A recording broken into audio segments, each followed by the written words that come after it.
I thought we'd kick this off with something really simple. I've been obsessed with café trứng. That's probably really bad pronunciation. It's a Vietnamese coffee drink that uses this airy mix of egg yolks, sugar, and condensed milk to offset that thick, dark, strong Vietnamese coffee.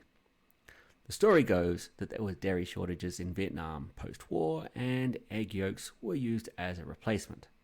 So to start, you want to whisk 4 egg yolks until combined. And you're going to add a can, 14 ounces or 400 grams of condensed milk.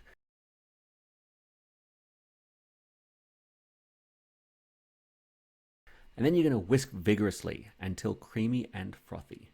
Now you can add extra sugar here, and some people even add a dash of vanilla, but I find it fine just the way it is.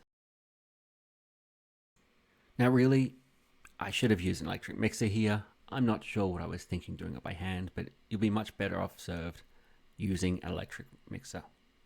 Eventually, it will be nice, creamy, and light.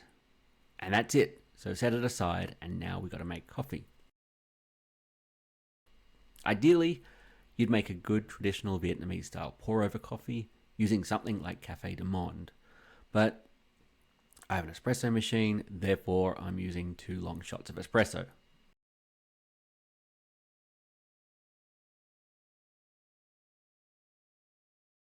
Now pour a generous amount of the egg mix into a glass.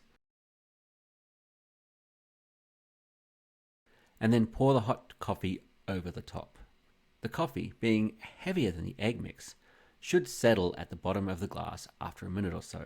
In Vietnam, it's traditional to serve the coffee glass in a bowl of hot water to keep it warm, but I drink it much too fast to worry about it going cold.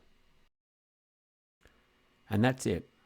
A simple yet delicious Vietnamese egg coffee.